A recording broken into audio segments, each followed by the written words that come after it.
Welcome, welcome, welcome. Beats to Rap On fans. We've got another exciting podcast today with David. David's one of the excellent artists here of our time, and we've got him on the podcast. We're very blessed to have him on the podcast.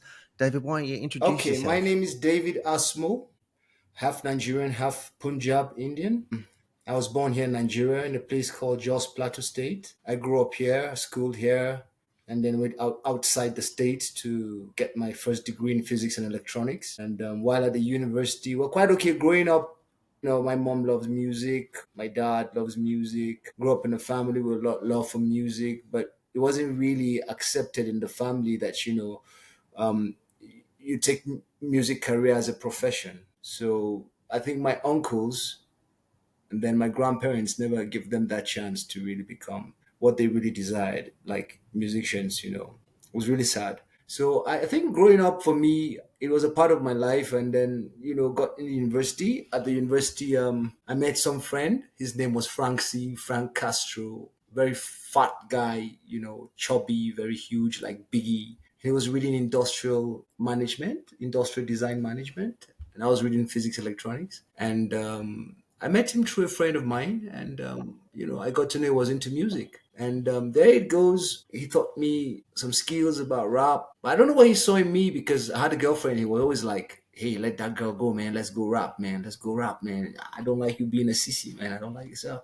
I was really always so happy about this kind of remarks, but I don't know what he saw. And he wrote some lyrics for me, and I got inspired. And he draw because I draw too. He draws a lot. He draws comics, he makes comics. I try to do something similar.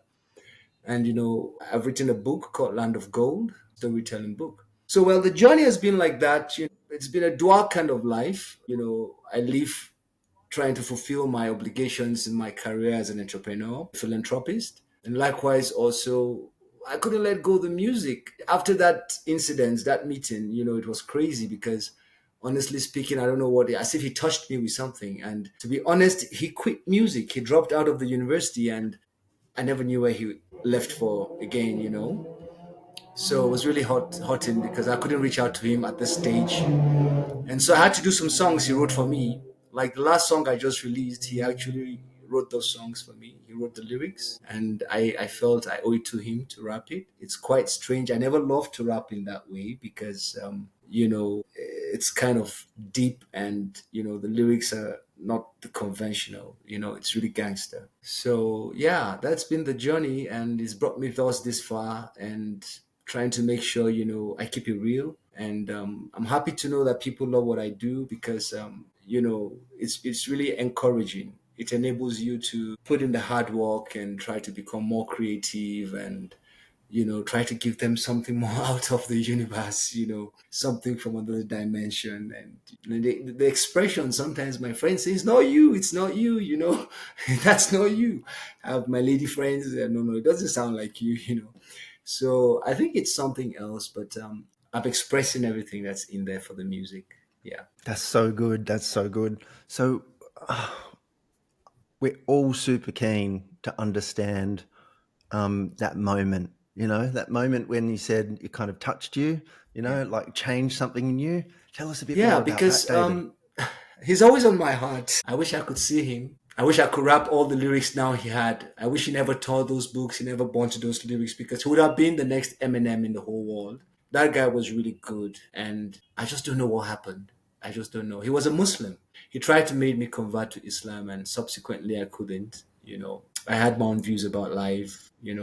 I had my own views about what exists, and my experiences has taught me so much about life, and I don't really easily fall for anything. So yeah, well, it was a magical touch. It was one kind of a touch that I can never let go. And it's been there. And, like the best song I've made so far was my latest track. And, it's crazy, really. Like, I hear it and I really could imagine if he was a part of the song because I don't know what he would have done. It would have been really crazy. It would have been like, it'd be scary to actually let people hear what's out there. So It changed my life. I couldn't let go. So what happened after that? So how did Well, it change your life? you know, I was Just about going to my industrial training. It's called the Students Industrial Work Experience Scheme. I read physics, so I worked at an airline company. So I learned aircraft maintenance engineering. I did the ICT department. I go for basic aircraft checks, basic aircraft routine checks in the morning, pre-departure flight checks. I do the exterior, interior, take my data and everything. But at that time, the Nigerian music industry was really getting wild. Like, it was in 2000. No, no, sorry. Yeah, 2000. I, I really knew I had a place. I had a place. I felt I had a place here. But while in my office working, I could do everything so good. Like my director, my head of the departments of engineering said I was something else. Like he thought I was actually doing my short service, and he was like, "Okay, I'll send you to the School of Aviation, Zaria. You're going to go and read avionics." Because when he sees my drawings of the aircraft and parts, the various components and parts and so on, and my expertise in this, what you call, life limited part data array and stuffs like that. So I couldn't let go of my heart for what was happening, because I could hear artists coming up. You had this guy who had this song like Oyibo Rekbete, you don't bash my car, Oyibo Rekbete. And I met with this artist. I met with a couple like Two Face, Blackface, and these guys who formed Plantation Boys. We used to be at this snooker joint in Lagos at Opebi Allen. I was working at ADC Airlines at Opebi, and there was something just went wrong. I don't know what it was. Something went wrong, and I felt out of place. But I knew it wasn't right. It wasn't right. You listen to there's this song written by John Lennon. The two very important things about this song he sang, because I sang the song, I remixed the song, and Hotel California. And he said he was actually in a place where he had to reposition himself to get himself back to the place where he was before. And the expressions of what happened in that song is exactly what happened in my life. This is the truth. I really got there. She was actually holding the candle, and she lit it up and showed me down the corridor. And, I could really believe people in the corridor were actually coming saying something out of their voices. And it got so complex where, you could actually check out, but you could never leave. This is real. I've written a book called The Paradigm Shift Psychosis. And, I'm trying to express some things in my book, and it's crazy. So, well, actually, it's a journey, and I had to stand firm. I had to be affirmative to myself because of what I believe, what I perceive, what I understand, what I feel. These things mattered a lot to me. And so I had to damn a lot of consequences, and I also had to damn a lot of people and just go against all odds. I said in my new song, exercising all demons. Yeah, I guess that's the journey. yeah, that's incredible. And so was when did you think that it was no longer a hobby for you and something like you Yeah, wanted to do actually, for the rest of your life? And I, tell I, us more a I bit I about had that. an experience in my university, my final year, and I won't really go deep into that, but I've had some strange encounters in my life. It really opened my consciousness to both the subconscious domains and the conscious domains, and the outer space kind of domains. And I seem to have an understanding of the balance between what exists in the inner space regions and the outer space regions. So people find me weird, people find me strange, and it seems to just keep me going because I can't understand what's happening. I seem to know so much, and the best way I could do it is just to put it in the music. I have some strange songs on SoundCloud. They ain't there on Beat to Rap on. I decided to just let them remain there. But to be very honest, those songs have some deep things I've also said. And if I really get produced, like I go back to the studio to actually work on these songs and make them hits, I think they're going to be something else. When I really get a studio where my songs can be produced and, come out the way I really want to hear my song, I think a lot of people will have to think. When you're growing up and you're trying to figure yourself out and you're being a musician, a lot of artists say that there was some couple of key influences that influenced you. One was, I think, John Lennon. You said another one was um, the other person who you were mentioning and walking us through. What are your other influences that really kind of shaped um, how you see music and how you write about it? I think there's a lot about life. I'm sorry to say this, but there's far more to what the eyes can see. There's something beyond. And I think I've had to transcend towards that perception or ideology in my thinking. So that has enabled me to, give that room for the freedom of expressing myself by intuition. Because, like I told you the first time, the song writes itself. And so the influences from what happens around me, the way I perceive them, the feelings I develop, my reaction with people, my encounters, my reactions after I meet people. I come back, I still sit back and analyze. I'm a great thinker. I think very deep. And people are really scared of me. Like, I don't know why, but I think I understand. Yeah. Should I be freaking out right now, David, or like I ain't what's going? saying that. No, I ain't saying that. No, no, no. It's just all about what creation is all about. It's scary because Tupac said we go against all odds. And he also said the same word I said in my new song today. He said, exercising all demons. I think these are all real facts. Artists don't just say things. I'm sorry, but I'm not a cheap artist. I don't want to be one, and I don't want to be accepted as a mainstream artist. I really want to have a distinction, a place where when you listen to my songs, you have to think. You just have to think. Yeah, some may sound childish, but I think in music you have to be a kid. That's the only way. There's a burning fire inside of you, like you know, when you're a kid, and you want to get excited, you want to play, you want to jump, you want to run. Sometimes you feel you want to do some crazy things. And I think, yeah, well, I'm not a religious fanatic, but I remember something Jesus said. Those people who inherit the kingdom of God will really have to be like kids. And this gives you a clear picture of enemies easily. It gives you a clear picture of what's about to happen easily because you have these energies flowing through you easily and you can interpret the brain synapse process, its interpretation from signals, either from these subconscious domains, like I said, deeper inner space or outer space, realms, you could be able to interpret. I think the biggest problem a lot of humans have on earth today is we're so physical, we're so mundane.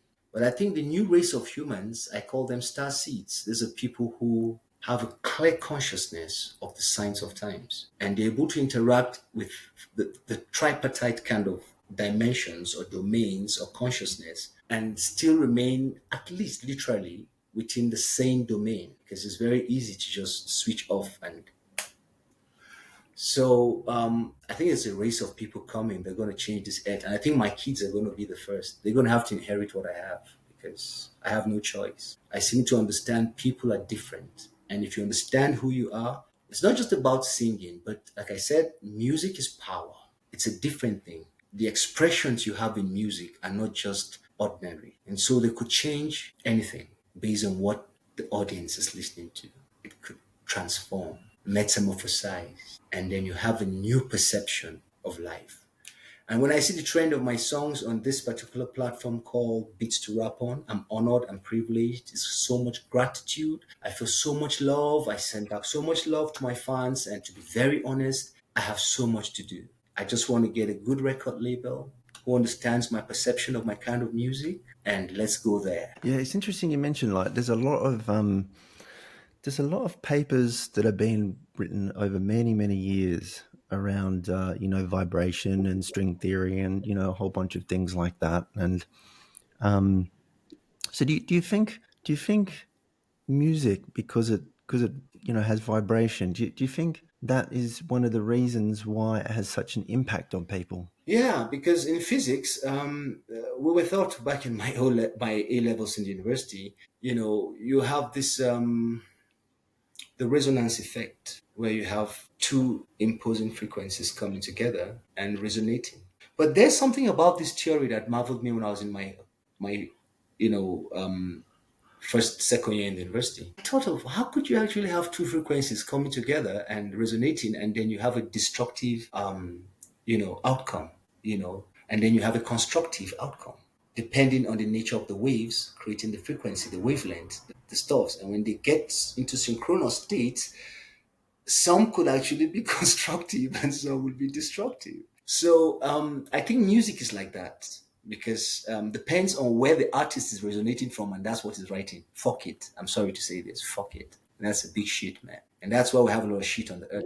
Yeah, it is. It is. I Sorry to love it. say this because I've had to go through Yeah. this as a school, and I have deep things I can't say here. But I hope one day I sit with you, have a cup of coffee, smoke a cigarette, and maybe I'll share some things with you, and you'll be like, "Wow, yeah." I think we're all now on the edge of our chairs wanting to hear something. But that's okay. We can pick that up always on Sure. another podcast. Or, anytime we get together, maybe we can get you over here to Yeah, I Australia think or I maybe think I London, think something like maybe I that. could send you a copy because I've not even my book, The Paradigm Shift Psychosis. I haven't even typed it. I didn't bother to because Is my that handwriting is just like a computer. So my graphics, my drawings, and funny enough, my book I actually picked a chain, a necklace, sort of a Catholic necklace on the ground. And when I got home to analyze what I picked and I checked the pendant, actually what I drew in my book was what I found on the pendant. And I was invited by some clergy, some clergy spooky? guy. When he heard about my book, he said, "Hey man, God told me I'm going to publish your book. When you come to my place, I'm going to publish your book. It's going to go worldwide and stuff." And I was like, "Oh, okay." And I took the risk. I paid the money. I took the journey. I rented my hotel and I got there. And I took my manuscripts, a photocopy. And when I got to the entrance of this sort of kind of ministry, some kind of religious ministry, Christian religious ministry, as I was about entering into the door and the guy saw this necklace on my neck and the pendant, the guy said, "No, you can go in here. You can take this in here." I said, "Why?" I said, "This is my testimony to show you that my book is real." And so I couldn't go inside, but we had our dealings outside. And when he came and he reviewed my book and I left him the manuscript, since I couldn't go inside, I left back to my destination. And about 8 months later, I got a DHL. My manuscript was sent back. And they said, "We're sorry, this is too sensitive to publish." So I think I'll stop there. Come on. We're all waiting for Yeah. the end of it. Yeah. So I've had the privilege to interact with a lot of experiences in my life, what I go through, what I try to analyze. And so it's helped me to really put the pieces to the puzzle, if I may say. Yeah, mate, sure. What is your creative process? Like, how do you create stuff? Like, Yeah, I'll just give share with this the little fans, secret like, to other what's artists your coming up process? because that's one of my missions. I want to see artists change, read, learn, understand words, play with words, and then write a song that would actually pass a message to the world. And what happens for me is that the beats matters a lot. Once I listen to a beat right away, Unpack that for us. I can see you thinking a lot. yeah, you What are you know, thinking? the beat matters a lot because there is where my secret is. I think every producer who produces a beat, I don't know about this, but I think there's a soul connection. And I'm sure whenever I'm going to meet with every producer of the beat I've used to rap on freely, I've never used any beat I paid for.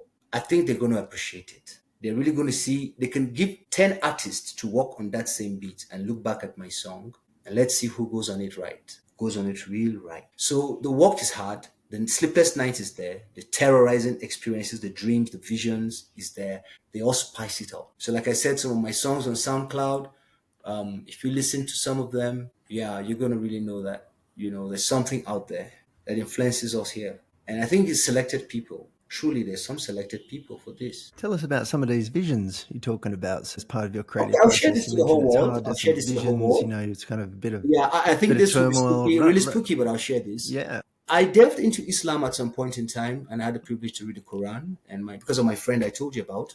And there are some verses hidden in the Quran. And I had a dream during some of my challenges in life, and I was able to meet Allah, and he was a replica of Jesus because he had black hair, but he was also white. And I know Jesus too also is white, and he has white hair. Allah in my dream was really what he was in the book of the and you know what he is in the Quran. So that is Allah. Subsequently after that dream, I had instances of certain kind of chaotic experiences within communities and areas, like wars and killings, and really they happened. And I now dreamed and I actually saw a strange ball-like entity, like a drone, but this wasn't the conventional human drones. This was something totally out of this world. And they had the ability to actually You couldn't hide anywhere in the world. And while this surveillance was going on, these wars were going on, and you know, the sun, something happened with the sun. I look at the sun. I'm a sun gazer. I could actually look at the sun for 1 hour without blinking.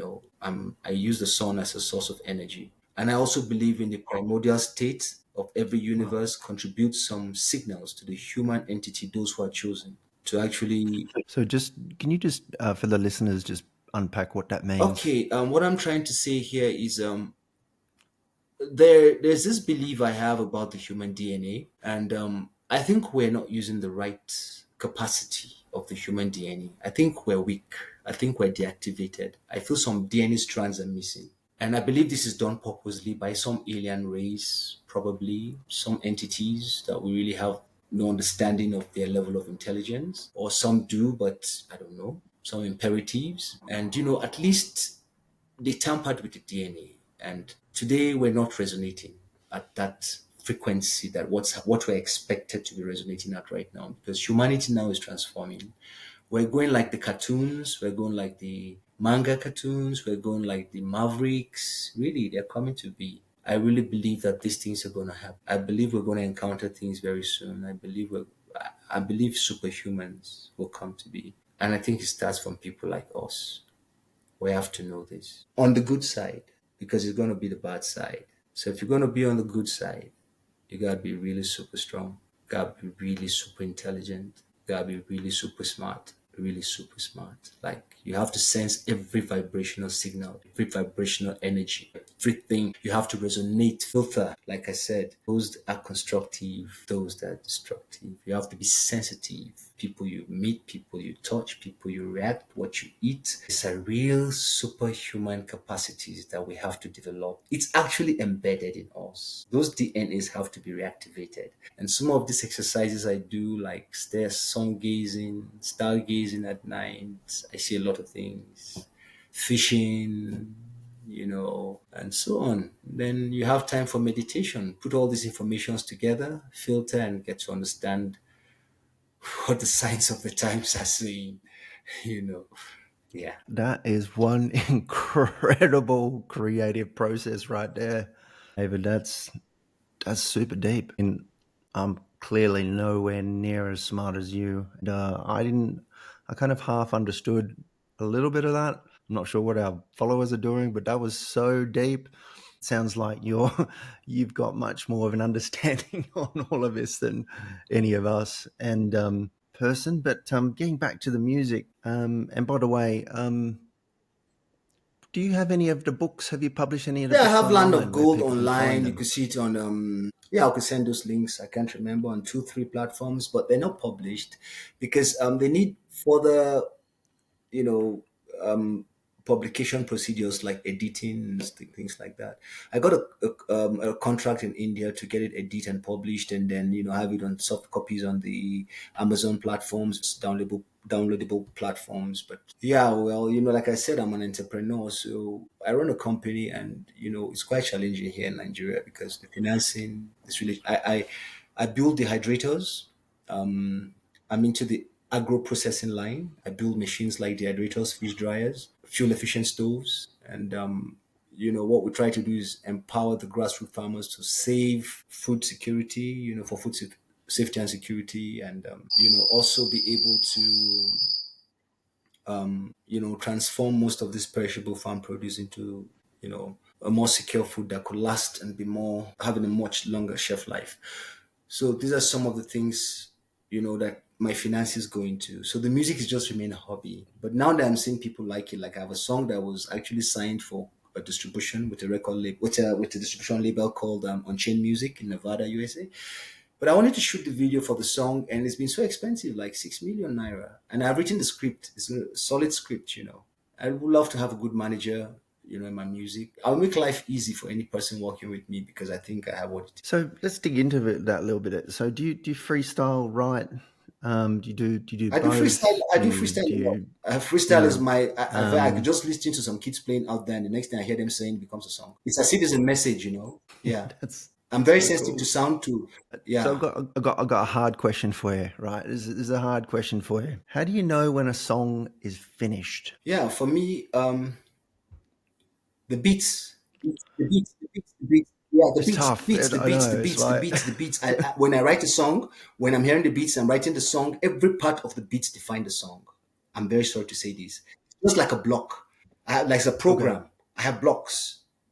Yeah, each blocks plays right, its okay. role in the Hmm. beat's positioning, and you just have to do it that way. And then when I get to the end, it happens so mysteriously, even if I'm freestyling. So this is really scary. Yeah, it seems like Yep. music. It's a program. As I said, it's constructive frequencies, destructive frequencies. So it depends on what you really intend to let the audience perceive and understand. But then reality is most important.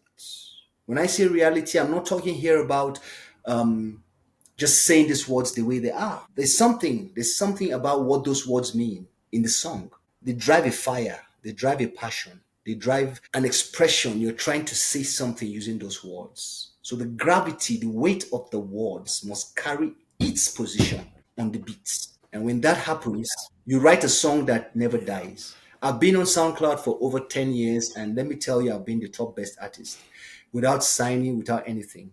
I've been on Revive. I'm the top best artist there for my country, Nigeria. You gotta get on beats and rap on more, Dave. What's going on? Yeah, even We're me, I'm scared. You exploding. know, if I like, I'm seeing We've my had, my views are over 9,000, almost 9,000. I'm seeing my streams are over 4,000 plus. I'm seeing my likes are over 251. I'm seeing my downloads over crazy. 51. I don't even know if they can contend with the songs because I don't even think they can manage the Yep. songs. That's the problem because you have not finished with one and you have another one to try and try and just try and so you really have to take it slow with my songs. You really have to take it slow. Just get one that you like and get used to it. That's the best way. This thing is exploding. It's starting to become one of the fastest growing hip hop, rap trap kind of Afrobeat platform. For you, what's the hardest part of creating music that most Okay, I'll like use most this as a people don't starting see? point. Artists like Tupac, Biggie, Bone Thugs and Harmony, just the lots in the 90s, if you can remember, just the lots in the 90s. These artists had songs yeah, if you look I'm at old people enough for like that. Outkast, you know, the songs about outer space and things like that, you know, I listen and like I said, everything I hear seems to define something about something because I seem to be on a search. And so every information matters and I need to really know how to filter and put together. So these artists actually, they inspired me so that when I'm putting a song together, I just feel it can't be anything less than these people. I don't care how it has to come out. Sometimes when I'm doing these things, it's scary, but then I think that is how it has to be. Even to me, it's scary. Like, okay, so this is how it has to be, right? This is how it has to work, right? Okay, let it go. But then to really get it that right, it's another thing altogether. It's the passion, the desire, the discipline, dedication, determination, and there goes it. It has to burn. It has to ignite. And when it does that, the song comes out like you'll be asking yourself, oh, okay, that's what it is. Like you're being spanked and you have to do it. Spank, you have to do it. You know? So that's really how sacrificing has been for me. And I think that's what it deserves. Nothing less for a true artist. Because we're not like others. We are not normal humans. Like it or not, believe it or not, that's your problem. That's your bullshit. I don't care.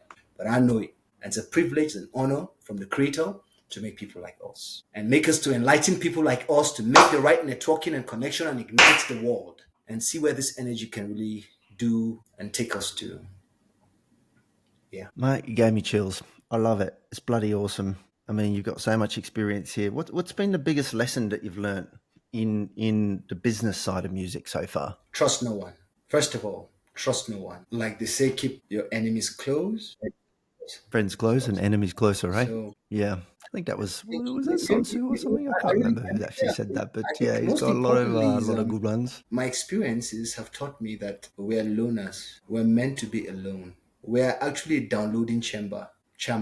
And so we are a What's that? downloading Sorry, what's chamber. that? We're meant to receive signals from the universe. And so you can't really mix. You can't really be around. You have to learn to be Oh, alone. right. You have to learn how to adapt and understand your energy and know how to utilize it for your purpose and your calling.